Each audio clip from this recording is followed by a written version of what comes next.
people talked about like being a provider. You know, you got to provide for your wife, for your children, stuff like that. And the reason why I want to talk about that is because I think there's a misconception going on regarding being a provider.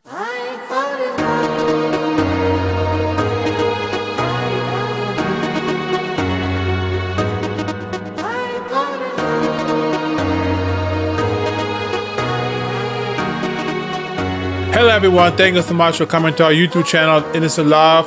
I really appreciate that. Today I want to talk about a topic called the true meaning of being a provider.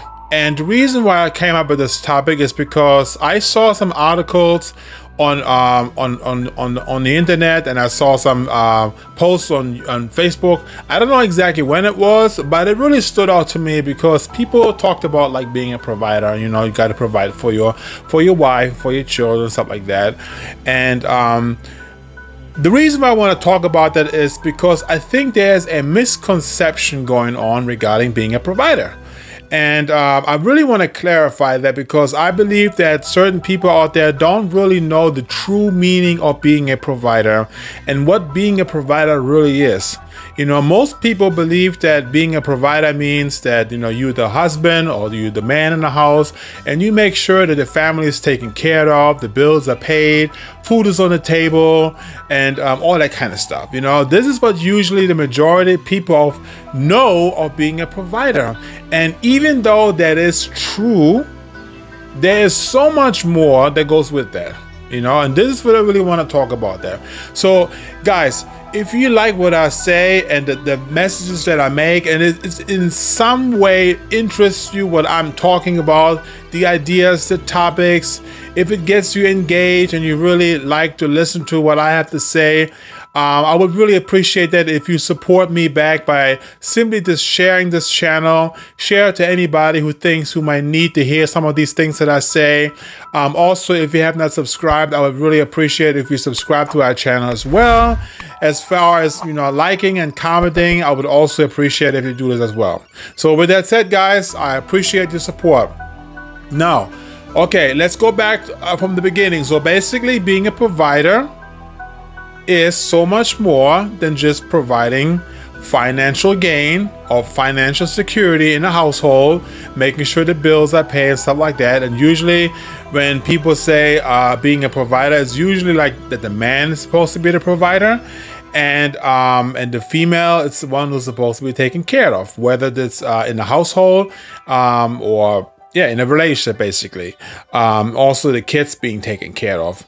And like I said before, even though that is true in a way, there's much more to that. And what is it really being a provider? Being a provider means to provide safety and security in your relationship, in your family. You know, you provide stability in the family. Okay, it's very important, okay? Especially if you're a godly man.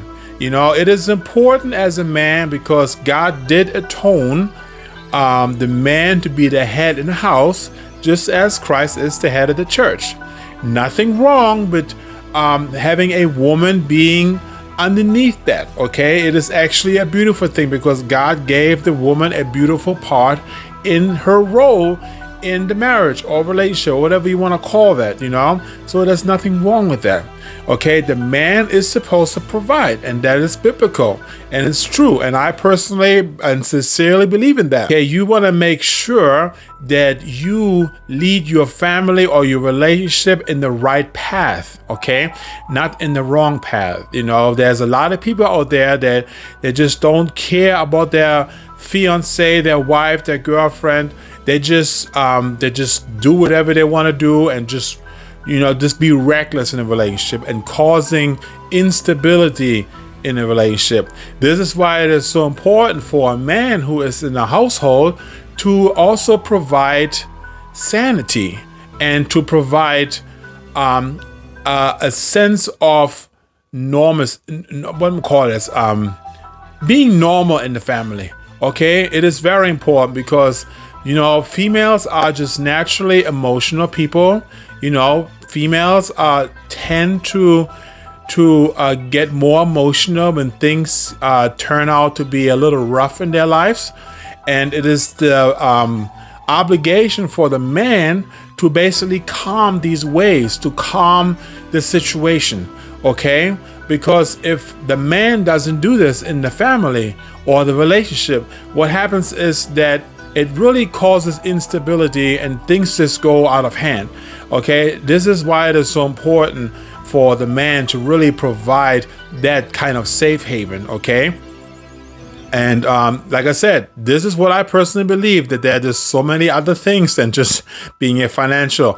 Now, when it comes to the finance part, yes, the man is supposed to take care of the family, okay? And really from a godly point of view, all the way back in the old days, it was really supposed to be that the man is taking care of the family, taking care of the wife, and the wife is supposed to stay at home and taking care of the children, making sure the home is suitable for the man and for the children, making the food and cleaning it up, all that kind of stuff. And it's not degrading. It is not, this whole concept that we are thinking about nowadays in our today's day and age is, if a woman stays at home and does all these things while the man is out there working and bringing the money home, then this is degrading for a woman. Why should she stay home and the man can be out there and do whatever he wants to do? No, it is not like that, okay?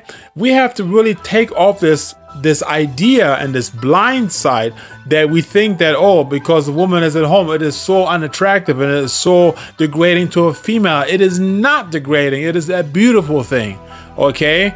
And we have to really start spinning around this idea regarding that and know what the intentions and the purpose that God gave us as a man and a female in our relationship, okay? So we really have to clarify that. Now, anyway, with that said, in today's day and age, we're living in 2023, and especially if we live in the United States, things is just crazy over here, okay? It is expensive. It is really hard for anybody, I'm talking about like the majority of people, to make a decent living in their life, especially being on your own. It is extremely difficult nowadays, and it is more difficult, I believe, nowadays to be the sole provider of the family than it used to be back like 40 years ago. Things were just much cheaper and things weren't as expensive, but now things have just changed, and it is difficult. Now, how can you be a provider in these circumstances? Okay? And like I said before, it is not just providing the financial aspect, but it's really providing stability in the family, making sure, if you're a godly person, that you lead your family, your fiance, your wife, your girlfriend, into the right path in their life. You want to make sure that you provide a narrow way, a narrow road for your girlfriend, for your wife, for your fiance to stay on and to stay in control of her life. You as a man have to provide this if you want to be a supporter for your partner. It is extremely important. And on top of that, if you're a Christian man, a follower of Christ, and you want to make sure that you lead your family to the truth, okay? You want to provide the truth to the family. And it is so important that you really find a place of worship, find a place where God dwells, and bring this into your family. Lead your family to the path of righteousness. This is one thing that you have to do as a man, okay? Especially if you believe in the gospel, you believe in Jesus Christ, and you want to follow his ways. Don't just follow his ways on your own. You got to take your family, the people that you care about, with you in that same direction. It is so important to do that, This is how you can provide a safe haven for your family if you have struggled providing financially for your family. It is not easy, and I wish personally that it would be easy, and I hope that hopefully in the future that things will change and things will go back to the way it was. But we're living in a crazy society, and I hope that things will get better, because it's not being very real with that. In some countries it may be easy, but in order to really be a financial provider in today's day and age, you have to make a lot of money. I mean, really, things is just expensive over here. I think you personally have to make at least $100,000 a year to provide for your family. And I think even that is not even enough. It is just so expensive here, no matter where you live. So we really have to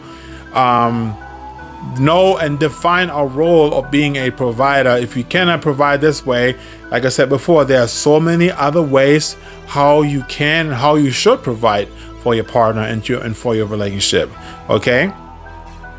Now, if you're not being a provider, or you personally don't believe, I don't want to be a provider, all that kind of stuff, then you have to understand one thing, that you're not really doing what you're supposed to do as a partner. Now, you may disagree and say, why should I provide? Why can't she provide? Maybe she makes more money than I do. Why can't she provide?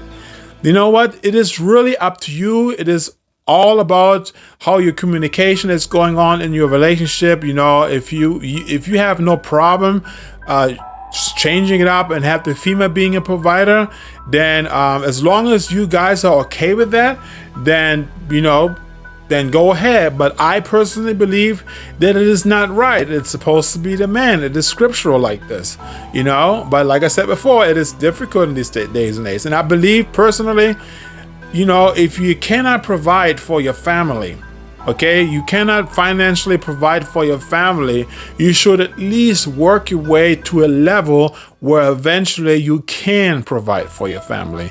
I think if you have this vision in mind and you pursue that, then I think you'll be okay. This is, like I said, this is my personal opinion about that, And somebody else may have a different opinion about that. Everybody has different thoughts, But this is what I personally believe. And anyway, with that said, I'm going to keep this really short and briefly. But this is what I wanted to talk about. And if you guys have any questions or anything that you think that I maybe left out, please let me know by just commenting below. I would appreciate that. And guys, if you have anything that you want to comment, please make sure they're something that is interesting so that I can respond to that. Because as of now, I'm really trying to respond to everyone who is commenting on this in these love advice videos. Okay, so guys, I appreciate you guys watching this video. And if you have not subscribed, make sure you do so. Make sure you like and share. Okay, guys, I appreciate you guys. Thank you so much. Peace out. Hey guys, check out our next video. He cheated on me. Coming up next. Goodbye.